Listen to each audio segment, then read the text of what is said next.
Assalamualaikum warahmatullahi wabarakatuh. Perkenalkan, saya Salsabila Rahmadani dengan nomor induk mahasiswa 2003666 dari Program Studi Pendidikan Tata Boga Universitas Pendidikan Indonesia.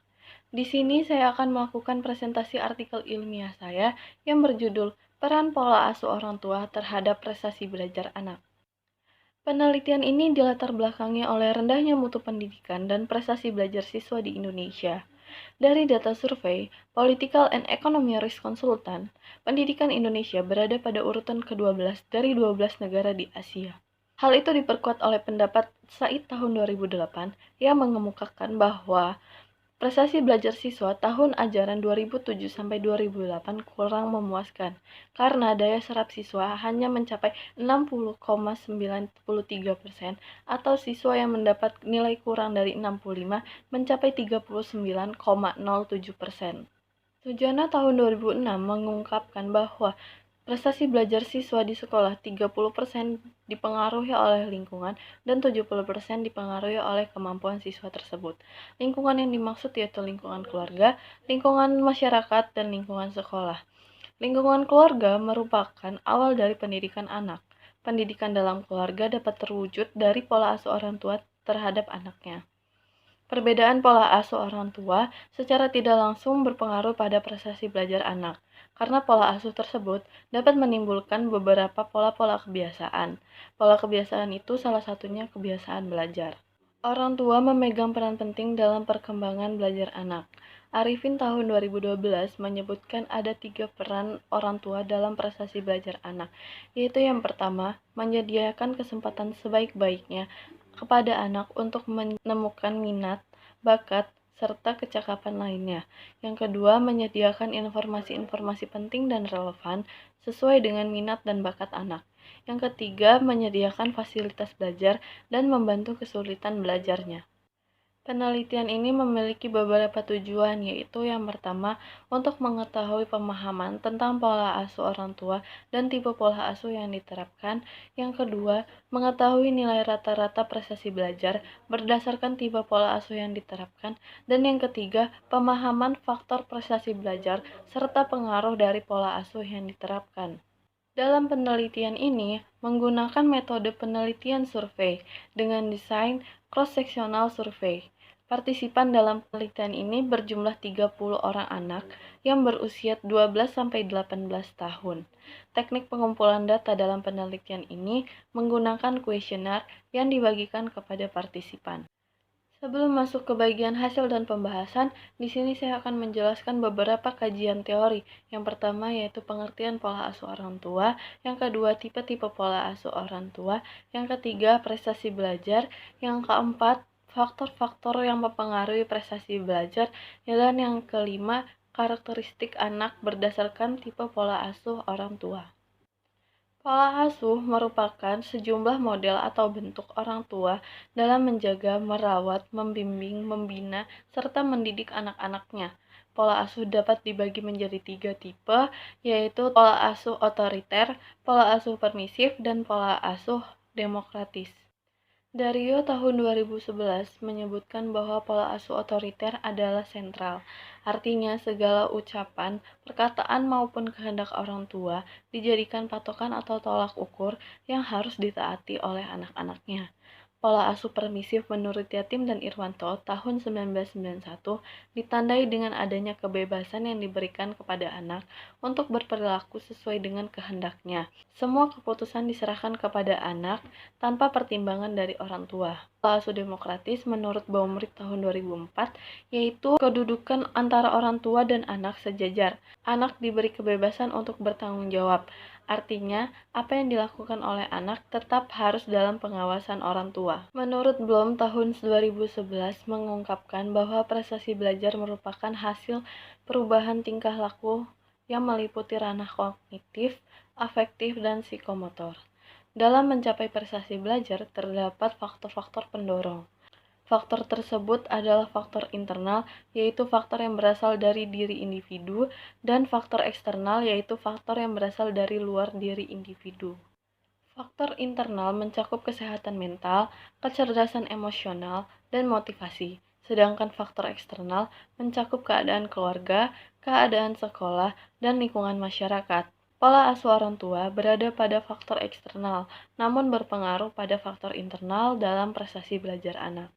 Penerapan tipe pola asuh orang tua juga menghasilkan karakteristik yang berbeda pada anak. AD 2008 mengungkapkan bahwa pola asuh otoriter akan menghasilkan karakteristik anak yang cenderung penakut, pendiam, tertutup, tidak berinisiatif, gemar menentang, melanggar norma, berkepribadian lemah, mudah cemas, serta menarik diri. Pola asuh permisif akan menghasilkan karakteristik anak yang cenderung kurang berorientasi kepada prestasi belajar, egois, suka memaksakan kehendak, kemandirian yang rendah, serta kurang bertanggung jawab. Pola asuh demokratis akan menghasilkan karakteristik anak yang cenderung aktif, berinisiatif, serta tidak takut gagal. Selanjutnya yaitu bagian hasil dan pembahasan. Pada bagian ini dibagi menjadi 3 bagian berdasarkan tujuan dari penelitian. Tujuan penelitian yang pertama yaitu mengetahui pemahaman tentang pola asuh orang tua dan tipe pola asuh yang diterapkan. Dari data yang didapatkan, sebanyak 28 partisipan dapat menjawab atau dapat mengartikan tentang pola asuh orang tua, sedangkan 2 lainnya tidak dapat mengartikan tentang pola asuh orang tua. Jawaban partisipan didominasi dengan kata pengasuh, mendidik, membimbing, mengajar, menjaga, dan merawat. Sebanyak 16 partisipan mengetahui tipe-tipe pola asuh orang tua, sedangkan 14 lainnya tidak. Setelah diberikan sedikit penjelasan tentang tipe-tipe pola asuh orang tua, sebanyak 20 partisipan menerapkan tipe pola asuh demokratis, 6 partisipan menerapkan tipe pola asuh permisif, dan 4 partisipan menerapkan tipe pola asuh otoriter. Data tersebut sesuai dengan teori karena partisipan dapat mengartikan pola asuh sesuai dengan definisi pola asuh yang dikemukakan oleh Nasution dan Nurhalizah tahun 1986. Data tersebut juga sesuai dengan teori Baumritt tahun 2006 yang menyatakan tipe pola asuh orang tua dibagi menjadi 3, yaitu pola asuh otoriter, pola asuh permisif, dan pola asuh demokratis. Berdasarkan data yang didapatkan, partisipan lebih banyak menerapkan tipe pola asuh demokratis, yang artinya anak memiliki kebebasan untuk menentukan pilihan, namun tetap dalam pengawasan orang tua. Tujuan penelitian selanjutnya yaitu mengetahui nilai rata-rata prestasi belajar berdasarkan tipe pola asuh yang diterapkan. Dari data yang didapatkan, sebanyak 14 partisipan memiliki nilai rata-rata antara 86 sampai 100. Sebanyak 13 partisipan memiliki nilai rata-rata 76 sampai 85 dan sebanyak 3 partisipan memiliki nilai rata-rata 66 sampai 75. Jika dibagi berdasarkan tipe pola asuh yang diterapkan, tipe pola asuh demokratis dengan nilai rata-rata 86 sampai 100 terdapat 11 partisipan. Nilai rata-rata 76 sampai 85 ada 8 partisipan dan nilai rata-rata 66 sampai 75 ada 1 partisipan. Tipe pola asuh permisif dengan nilai rata-rata 86 sampai 100 ada 1 partisipan, nilai rata-rata 76 sampai 85 ada 4 partisipan dan nilai rata-rata 66 sampai 75 ada 1 partisipan. Tipe pola asuh otoriter dengan nilai rata-rata 86 sampai 100 ada 2 partisipan, nilai rata-rata 76 sampai 85 ada 1 partisipan dan nilai rata-rata 66 sampai 75 ada 1 partisipan. Dari data yang didapatkan menunjukkan bahwa prestasi belajar partisipan memiliki nilai rata-rata lebih dari 65 yang tidak sesuai dengan teori Said tahun 2008. Nilai rata-rata tertinggi atau 86 sampai 100 terbanyak pada pola asuh demokratis sebanyak 11 partisipan. Hal ini menunjukkan bahwa dalam pendidikan, orang tua sebagai pembimbing serta memberikan kebebasan kepada anak terhadap keputusan yang diambil, namun harus tetap dalam pengawasan orang tua. Tujuan penelitian yang terakhir yaitu pemahaman faktor prestasi belajar dan pengaruh dari pola asuh yang diterapkan. Dari data yang didapatkan, seluruh partisipan dapat menjawab pertanyaan terkait faktor apa saja yang mempengaruhi prestasi belajar mereka. Sebanyak 20 partisipan menyebutkan faktor eksternal dapat mempengaruhi prestasi belajarnya seperti lingkungan keluarga, lingkungan masyarakat atau pergaulan, dan lingkungan sekolah. Sebanyak 10 partisipan lainnya menyebutkan faktor internal dapat mempengaruhi prestasi belajarnya, seperti kecerdasan emosional dan motivasi. Partisipan juga menyetujui bahwa pola asuh yang diterapkan berpengaruh terhadap prestasi belajarnya. Data yang didapatkan sesuai dengan teori. Partisipan dapat menyebutkan faktor internal maupun faktor eksternal yang mempengaruhi prestasi belajarnya.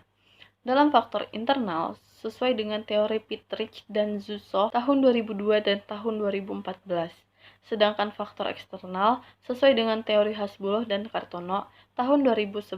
Persetujuan partisipan bahwa pola asuh orang tua berpengaruh terhadap prestasi belajar sesuai dengan teori Sujipto tahun 2010 dan Arifin tahun 2012.